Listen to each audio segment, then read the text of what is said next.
हा, याचं आपण स्ट्रक्चर बघूया. हा, मगाशी आपण हे स्ट्रक्चर आपण बघतोय युग्लिनाचं.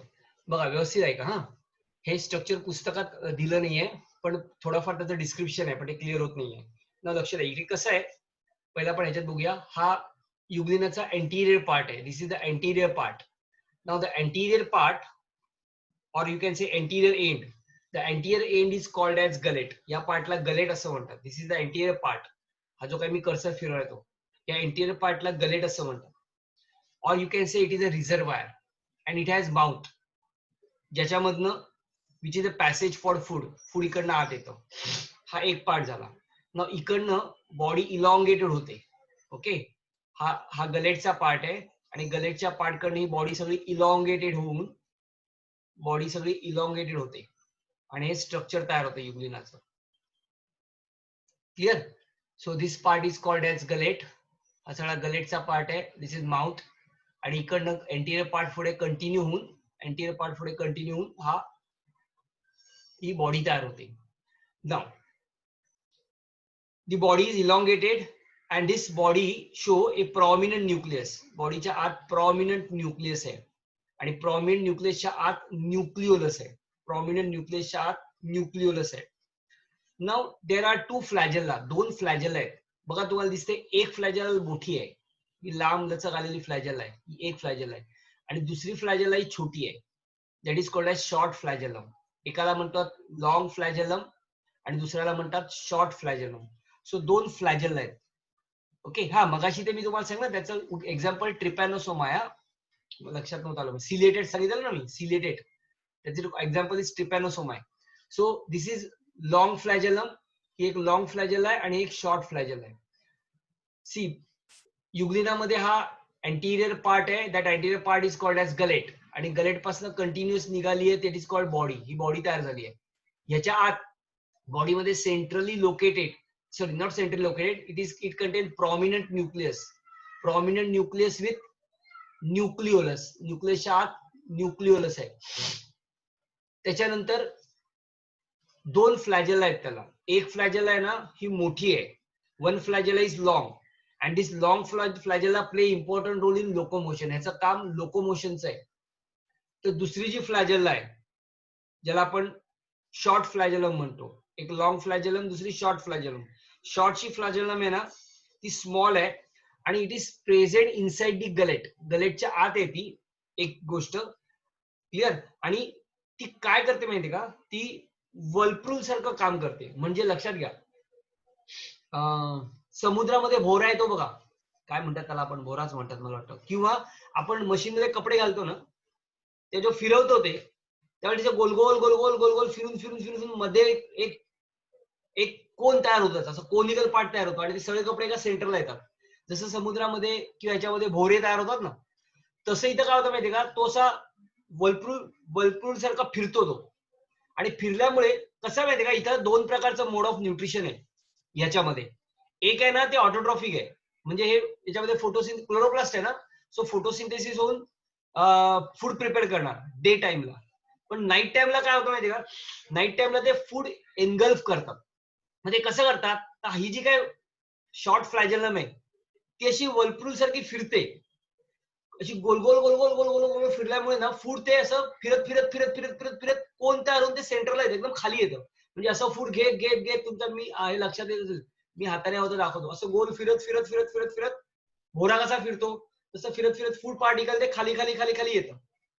असा कोण तयार होतो, ज्याला आपण अगदी सोपं सांगितलं तर भोवऱ्याची त्याला कम्पेअर करा. समुद्र ह्याच्यामध्ये भोवरे तयार होतात ना त्या प्रकारचं. सो हे दोन दोन फ्लॅजेलाची महत्वाची काम आहे. ह्या फ्लॅजेलाचं काम नाईट टाइमला होतं, जेव्हा फूड पार्टिकल जेव्हा ते घेतात म्हणजे एनगल्फ करतात. ओके, सकाळी हा प्रॉब्लेम होत, सकाळी हा पार्ट नसतो. सकाळी फूड पार्टिकल सकाळी फोटोसिंथेसिसने तयार करतात कारण क्लोरोप्लास्ट आहे. पण नाईट टाइमला मात्र ह्या फ्लॅजेलाचा उपयोग होतो. सो दोन फ्लॅजेला दिसले. एक फ्लॅजेला मोठी आहे, ज्या फ्लॅजेलमचा उपयोग आपण उपयोग करतात याच्यासाठी, कशासाठी, लोकोमोशनसाठी. तर दुसरा जो आहे ना तो स्मॉल आहे and remain inside the gullet. गलेटच्या आतच असतो तो, बाहेर येत नाही. हा बाहेर आलाय बघा, हा बाहेर आलाय, पण हा बाहेर येत नाही. हा present remain inside the gullet, गलेटच्या आतच असतो तो. ओके, आणि तो क्रिएट करतो वर्लपूल, म्हणजे वर्लपूलची मशीन आहे का याची कपडे धुवायची, सेम सेम प्रोसिजर करतो तो. ओके, नाव सो मगाशी सांगितल्याप्रमाणे काम काय, ह्या फोटोसिंथेसिस असल्यामुळे क्लोरोप्लास्टमुळे फोटोसिंथेसिस होतं आणि ह्याचं काम आहे ते म्हणजे संध्याकाळी लाईट नसल्यामुळे ही जी काय फ्लॅजल आहे म्हणजे एनगर्स द फूड पार्टिकल आहे, दॅट इज कॉल्ड होलोझॉइक न्यूट्रिशन. इथे होलोझॉइक न्यूट्रिशन होतं त्याच्यामध्ये. त्याच्यानंतर ना तुम्हाला असंख्य इकडे क्लोरोप्लास्ट दिसतील, बट ऍक्च्युली क्लोरोप्लास्ट हा सुद्धा एक डायग्रामॅटिक काढलेला डायग्राम आहे. सो क्लोरोप्लास्ट कसे असतात माहिती का, रेडिएटिंग असतात. रेडिएटिंग म्हणजे असे मध्ये आणि मधनं असे सगळे चारी बाजूला असे स्प्रेड झालेले असतात. So chloroplast is elongated and these chloroplasts are arranged in radiating manner. Radiating manner मध्ये arrange झालेले असतात. Now these chloroplasts contain pigment such as chlorophyll A, chlorophyll B and xanthophyll. या क्लोरोप्लास्ट मध्ये पिगमेंट जे आहेत ते तीन प्रकारचे पिगमेंट आहेत. कोणकोणते आहेत, एक आहे ते क्लोरोफिल ए, दुसरा आहे क्लोरोफिल बी आणि झॅन्थोफिल. आता ह्याच्या बाहेर ना सगळं तुम्हाला दिसतंय ते सगळं सायटोप्लाझम दिसतंय बघा. आणि या सायटोप्लाझम मध्ये सायटोप्लाझमच्या आत स्टोरेज पार्टिकल्स आहेत. हे छोटे छोटे पार्टिकल दिसत बघा, these are called as small particles. आणि या पार्टिकल्सचं हे जे काय पार्टिकल्स आहेत या पार्टिकल्सचं नाव आहे पायरामायलॉन, PARAMYLON, पायरामायलॉन ग्रॅन्युल्स. याला पायरोमायलॉन ग्रॅन्युल्स म्हणतात. आणि या पायरोमायलॉन ग्रॅन्युल्स मध्ये काय असतं तर ह्याच्यामध्ये दोन प्रकार असतात. ह्याच्यामध्ये स्टोरेज केलं जातं. कुठलं स्टोरेज, एक म्हणजे carbohydrate in the form of starch आणि दुसरं म्हणजे ग्लायकोजन विच इज अ पॉलिसॅकराइड. असं दोन प्रकारे त्याच्यामध्ये स्टोरेज केलं जातं. कशामध्ये, या पायरामायलॉन ग्रॅन्युल्स मध्ये. सो सायटोप्लाझमच्या आत हे छोटे छोटे ग्रॅन्युल्स आहेत. ओके, किंवा त्याला आपण स्टोरेज पार्टिकल म्हणतो. And this storage particle are called as paramylon. And this paramylon granules contain starch like that of plant. Plant मध्ये ह्या दोघांमधला दाखवतो ना कॅरेक्टर्स, स्टार्च स्टोअर केलं जातं लाईक प्लांट सारखं. आणि म्हणजे carbohydrate, it is some sort of carbohydrate. आणि पॉलिसॅकराइड जे ग्लायकोजन असतं ऍनिमल सारखं. सो हे आपण बघितलं सायटोप्लाझम. ना आता गलेटच्या किंवा आपण असं बघूया नेकच्या, नेक म्हणतो मी, फ्लॅजलमच्या बेसला किंवा गलेटच्या इथे एक रेड कलरचा स्पॉट दिसतोय बघा. दिस इज द रेड, याला रेड आय असं म्हणतात. ओके, किंवा त्याला रेड कलर स्ट्रक्चर आहे ज्याचं नाव आहे आय स्पॉट, किंवा त्याला दुसरं नाव आहे स्टिग्मा, पिगमेंट स्पॉट. हा जो काय पिगमेंट स्पॉट आहे, या पिगमेंट स्पॉट मध्ये, आय स्पॉट मध्ये पण एक पिगमेंट असतं. त्या पिगमेंटचं नाव आहे ॲस्ट्राझॅन्थिन. हे ॲस्ट्राझॅन्थिन नावाचं पिगमेंट या आय स्पॉट मध्ये असतं किंवा स्टिग्मा मध्ये असतं. आता जो आउटर लेअर आहे, this is the outer layer. Okay, the outer layer of euglena is called as pellicle, PELLICLE, pellicle, which is a flexible layer, and this flexible layer is made up of protein. Okay, आता actually ना according to botanist, म्हणजे जर बॉटनीचा विचार केला, म्हणजे botanist म्हणजे कोण, जे बॉटनीचे सायंटिस्ट असतात, या बॉटनिस्टने ना या युग्लिनाला डिव्हिजन दिली आहे युग्लिनोफायटा, कारण तो प्लांटचे कॅरेक्टर दाखवतो. आणि अकॉर्डिंग टू झुलॉजिस्ट त्यांना तरी टाकलंय फायलम प्रोटोझोआ, डिव्हिजन मॅस्टिगोफोरा, असं दोघांमध्ये टाकलंय. अकॉर्डिंग टू बॉटनिस्ट, म्हणजे बॉटनीचा जर विचार केला, बॉटनिस्टने याला टाकलंय डिव्हिजन युग्लिनोफायटा मध्ये, तर झुलॉजिस्टने टाकलंय यांना फायलम प्रोटोझोआ आणि डिव्हिजन मॅस्टिगोफोरा. पण याला कॉमनली आपण काय म्हणतो माहितीये का, याला आपण कॉमनली लेबल करतो फायटो म्हणजे बॉटनीचा पार्ट. बॉटनिस्टने दिलेला युग्लिनोफायटा मधला फायटा घेतला आपण, दॅट इज फायटो, आणि झुलॉजिस्टने घेतलेला मॅस्टिगोफोरा. असं एकत्र करून आपण त्याला कॉमन नाव देतो, दॅट इज फायटोमॅस्टिगोफोरा. सो तू पण बरोबर, मी पण बरोबर, म्हणून त्याला आपण नाव दिलं phytomastigophora. So this is the structure of typical euglena. युग्लिनाचं आपण एक्झाम्पल बघितलं. मी परत एकदा रिपीट करतो. बघा, युग्लिनामध्ये एक कोनिकल टाइप असं एक डिप्रेशन आहे. That depression is called as gullet and that gullet has mouth. The function of mouth is to, या अॅनिमल मध्ये माउथचे फंक्शन काय तर food passage, it's acts as a food passage. नाव इकडनं निघतंय, गलेट पासनं बाहेर पडतो आणि इलॉंगेटेड बॉडी स्ट्रक्चर तयार होतो. या बॉडीच्या आत प्रॉमिनंट न्यूक्लियस आहे आणि न्यूक्लिओलस आहे. बघा, न्यूक्लियसच्या आत हायली डेन्स बॉडी असते, त्याला न्यूक्लिओलस म्हणतात. सो न्यूक्लियस आहे, न्यूक्लियसच्या आत न्यूक्लिओलस आहे. न न्यूक्लियस सॉरी, हा जो काय गलेट आहे, या गलेट मधनं दोन फ्लॅजेला बाहेर पडतात.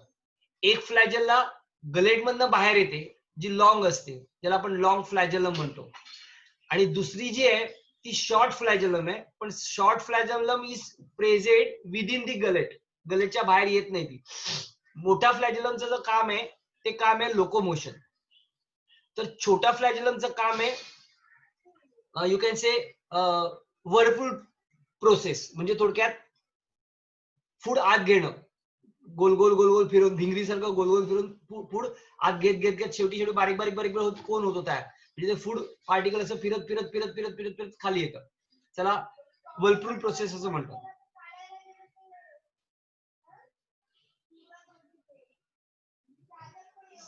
डे टाइमला क्लोरोप्लास्ट असल्यामुळे फोटोसिंथेसिस होतं, तर नाईट टाइमला फूड आत घेतलं जातं, म्हणून त्याला सकाळचं जे मोड ऑफ न्यूट्रिशन आहे ते ऑटोट्रॉपिक आहे, आणि संध्याकाळ रात्रीचं जे मोड ऑफ न्यूट्रिशन आहे दॅट इज कॉल्ड एज होलोझोइक आहे. Cytoplasm, nucleus is surrounded by, or in the cytoplasm or in the body there is a chloroplast which are arranged in radiating manner. Radiating manner ने arrange झालेला chloroplast असतो, आणि या क्लोरोप्लास्टच्या आत pigment असतात, chloroplast A, chloroplast B and xanthophyll. त्याच्यानंतर the cytoplasm contain some storage particle, or you can say some storage granules. Storage particle, the name of the storage particle is pyramylon, and this pyramylon stored starch, it is carbohydrate, that is starch is nothing but carbohydrate, and polysaccharide which is called glycogen. म्हणजे एक animal मधला part झाला, एक plant मधला part झाला. Now at the near the base of the gullet there is a stigma which is red color part. The red color part which is called stigma, which is also called as eye spot, and this eye spot also contain astaxanthin. This is another pigment which gives color to the stigma. Stigma ला color दिला जातो, that is called red color. So this is due to because of this pigment that is called as astaxanthin. Outer जो layer आहे तो त्याला pellicle असं म्हणतात, PELLICLE, pellicle, and this pellicle is flexible and it is made up of protein. मगाशी सांगितल्याप्रमाणे according to botanist this division is Euglenophyta, whereas according to zoologist the phylum is Protozoa and division is Mastigophora. But commonly we called as Phytomastigophora. आपण त्याला commonly फायटोमॅस्टिगोफोरा म्हणतो. So आता हे structure आपण मी तुम्हाला मराठीत एक्सप्लेन केलं, सो हे तुम्हाला कळलं असेल. आपण आता पुढे बघूया. बघा, हे स्ट्रक्चर आपण पुढे डिस्कस करूया. See structure, anterior end has a gullet or a reservoir, is a structure which has mouth and a passage through which the food is going to enter.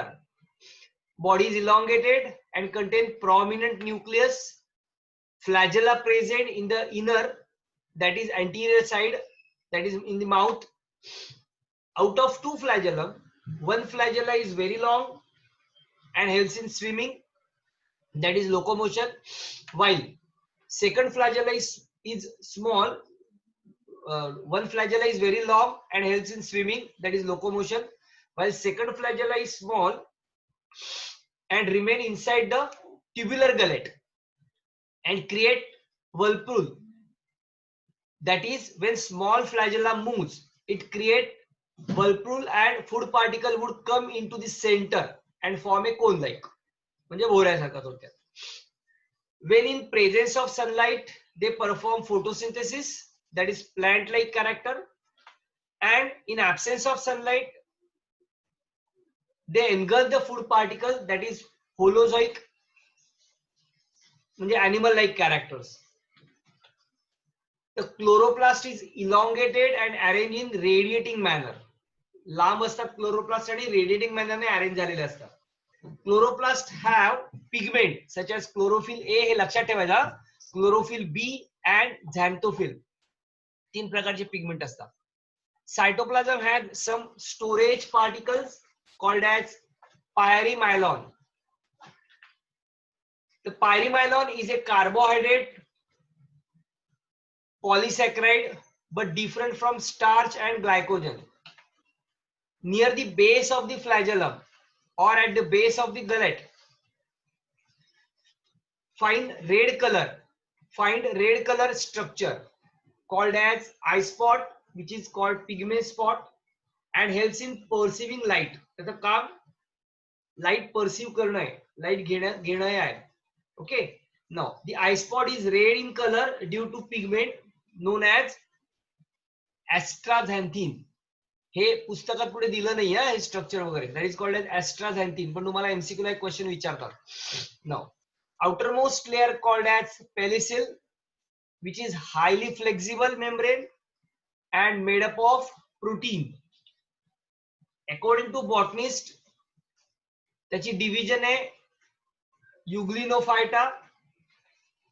According to zoologist, it belongs to phylum Protozoa and class, चुकून मी माझी division बोललो, class Mastigophora, phylum Protozoa, class Mastigophora, and hence it is commonly called, or common term is given, is phyto.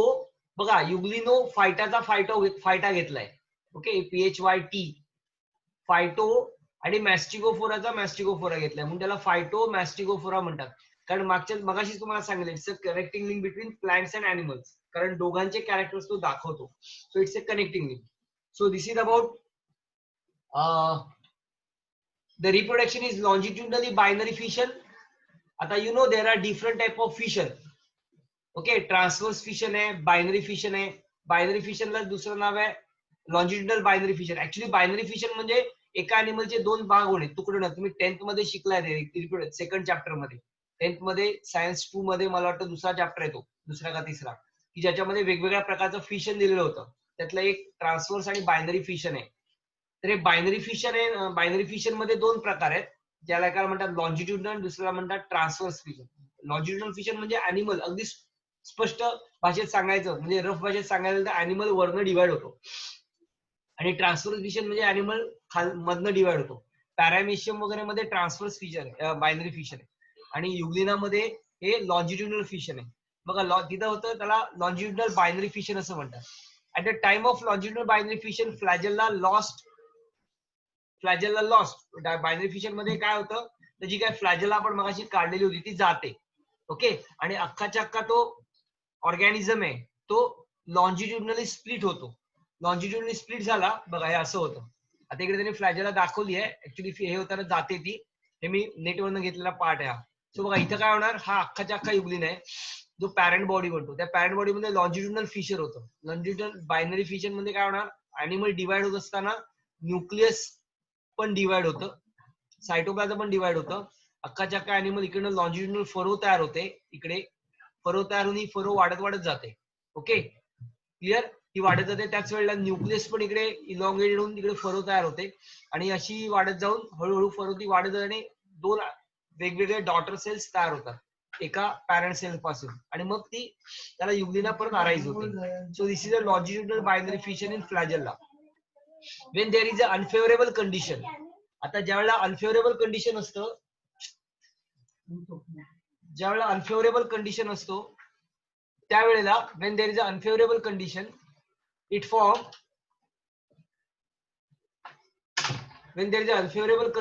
form a cyst. आता काय होतं, ज्यावेळेला unfavourable condition असतं ना, तेव्हा हे सगळे जसं पॅरामेशियम मध्ये अमिबामध्ये होतं बघा. अमिबामध्ये पण ना मल्टिपल बायनरी फिशर असं म्हणतात त्याला.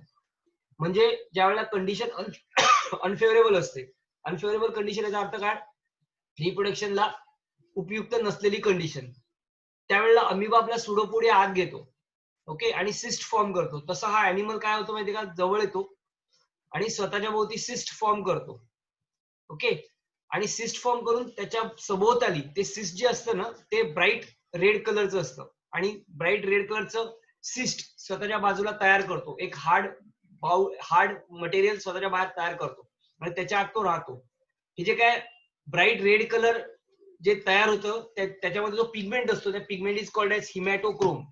म्हणजे थोडक्यात ज्यावेळेला अनफेवरेबल कंडिशन, ही सगळी फेवरेबल कंडिशन मध्ये होतं, फेवरेबल कंडिशन मध्ये लॉन्जिट्युडनल बायनरी फिशन होतं, पण ज्यावेळेला अनफेवरेबल कंडिशन असते, म्हणजे when there is a scarcity of water, food, anything, रिप्रोडक्शनला उपयुक्त, रिप्रोडक्शनला अवेलेबल इसेन्शियल असलेले कंडिशन जेव्हा नसतात, त्यावेळेला त्याला अनफेवरेबल कंडिशन असं म्हणतात. But during that unfavourable condition, this euglena form a cyst around it and the cyst is red in color, or you can say bright red in color, and is bright red in color due to because of pigment called as hematochrome. Okay, now due to this hematochrome or this cyst form होतात, नंतर तो animal आतल्या divide होतो आणि when there is a favorable condition, when there is a favorable condition, युग्लिना बाहेर पडतो. So आपण हे दुसरा हे बघितला, that is called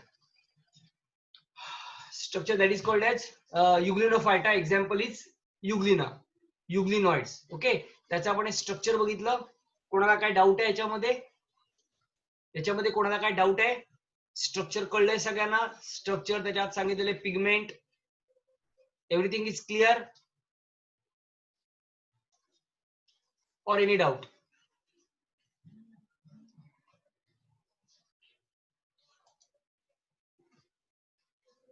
बाळा, सगळ्यांना कळलंय?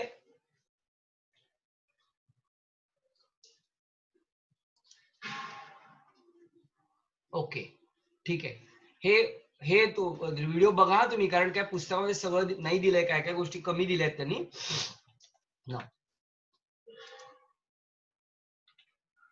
सो आपण हे स्ट्रक्चर बघितलं.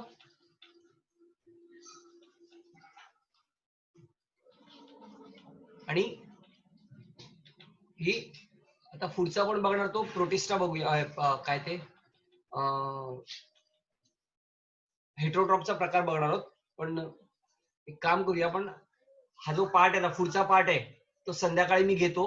संध्याकाळी एक लेक्चर असेल माझं 5:45 पावणे 6 ते 5:45 मी लेक्चर घेईन. बघा काय होते माहितीये का, जर आमच्याकडे लाईट जाण्याचा प्रॉब्लेम होतोय आणि त्याचा वेळ ठरलेली नसते, कधी 8ला जाते, कधी 10ला जाते, कधी 3ला जाते, कधी 5ला जाते. मोस्टली मी घेणारच, पण इन केस जर काय प्रॉब्लेम आलाच तर मी तसा मेसेज सोडीन आणि उद्या घेईन मी तो लेक्चर. इन केस प्रॉब्लेम आला तर 99% येणार नाही. पण काल पूर्णच गेली लाईट, लाईट फ्लक्च्युएशन आहे, आमच्याकडे लाईटचा प्रॉब्लेम होतो. त्यामुळे जर काय तसा प्रॉब्लेम आला तर मग मात्र मी लिंक पाठवीन तुम्हाला आज 5:45. सो आज संध्याकाळी 5:45 ला घेतला तर कोणाला काही इश्यू नसेल ना, काही प्रॉब्लेम नसेल, घेऊ ना आज संध्याकाळी 5:45 ला.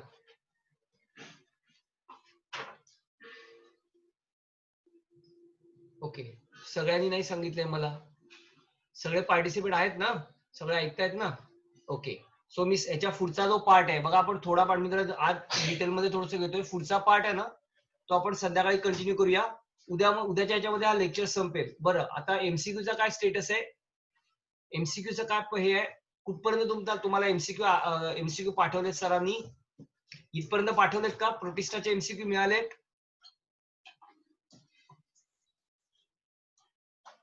ओके, एक काम करा, मी तुम्हाला मगाशी सांगितलं तसं सगळे जे आहेत ना, जे काय तुम्ही सोडवताय प्रत्येक ह्याच्यावरचे, जिकडे ज्याच्यामध्ये तुम्हाला डाऊट असेल त्याच्यावरती राऊंड करून ठेवा. मी काय सांगतो व्यवस्थित आहे का? त्याच्यावरती सगळं राऊंड करून ठेवा, कळते? आणि आपला चॅप्टर संपला की आपण ह्या चॅप्टरवरती फुल एमसीक्यू सोडवणार आहोत. ते सोडवत असताना तुम्हाला जे काय आलेले तिकडे डाऊट्स आहेत एमसीक्यूचे, ते पण आपण क्लिअर करायचे.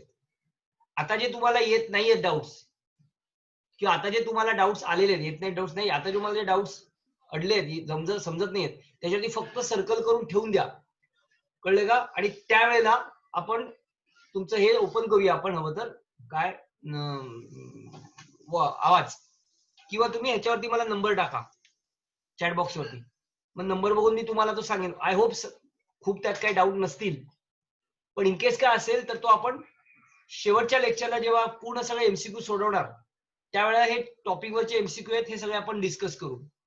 R you comfortable? तुम्ही कम्फर्टेबल आहात त्या प्रोसिजरला? चालणार आहे असं आपल्याला, का आपण टॉपिक वाईज जे दिले तसंच घ्यायचंय? कसं असतं नाही का, काय काय एमसीक्यूचे लिंक ना पुढच्या टॉपिकशी असते, शिकवणाऱ्या टॉपिकशी, मग तो नंतर पुढचा शिकतो तर मागचा तो एमसीक्यू क्लिअर होतो आपल्याला. असं कधी कधी होतं. तर तुम्हाला काय पाहिजे सांगा, तुम्हाला टॉपिक झाल्यानंतर लगेच एमसीक्यू त्यातले डाऊट्स बघायचे आहेत, का आपण सगळं झाल्यानंतर शेवटी पूर्ण एमसीक्यू सोडवणार त्याबरोबर ते तुम्हाला असलेल्या टॉपिक वाईज एमसीक्यू क्लिअर करायचे? तुमच्या लक्षात आलं ना मी काय म्हणतोय ते? तर काय करूया आपण? ओके ठीक आहे. यश पवारने मला सांगितलं आफ्टरवर्ड. व्हॉट अबाउट निधी, एकता, विक्रांत, तुमचं काय मत आहे बाळांनो? ओके ठीक आहे, पण तुम्ही इमानदारीत ते टॉपिक वाईज सोडवायचे सगळ्यांनी हा, आणि मग आपण सगळे डिस्कस करणार आहोत. एकही त्यातला एमसीक्यू सोडायचा नाही आपल्याला, आणि तुम्ही सुद्धा याला कॉपरेट करायचंय. तुम्ही सुद्धा ते जे तुम्हाला जमणार नाही ते राऊंड करायचे. कळते? हे परत व्हिडिओ बघा, यातले जे काही वेगवेगळे पार्ट आहेत, म्हणजे जे स्पेशली पुस्तकामध्ये काही दिले नाहीयेत किंवा शॉर्ट मध्ये दिलेत, ते मी थोडं इलॅबरेट केले, तर ते तुमच्याकडे कुठेतरी लिहून ठेवा, मार्क करा, जे तुम्हाला एमसीक्यू सोडताना फायद्याचं होईल. क्लिअर? सो आपण इकडे आता थांबूया. संध्याकाळी मी पुढे कंटिन्यू करतो. आपला पुढचा जो किंगडम आहे तो पण आपला क्लिअर होऊन जाईल. शेवटचे जे दोन आहेत किंगडम, प्लॅन्टी आणि ॲनिमिलिया, हे एकदम छोटे छोटे आहेत, जे तुम्ही डिटेलमध्ये प्लॅन्टी बघतातच आहात. वाणी सर तुम्हाला शिकवतात झालंच आहे ते म्हणजे. आणि त्या पुढचा किंगडम ॲनिमिलिया मी घेणार आहे, त्यामुळे तिथं आपण डिटेलमध्ये जाणारच आहोत. त्यामुळे पुढचे पटकन होतील. हा शेवटचा जो राहिला आहे किंगडम फंजाय, हा आपण पुढच्या लेक्चरला म्हणजे संध्याकाळच्या लेक्चरला घेऊया. ओके, सो इथं आपण सगळ्यांनी स्टॉप करूया, थांबूया इकडे. ठीक आहे, चला, have a good day. Me stop करतोय. बाय.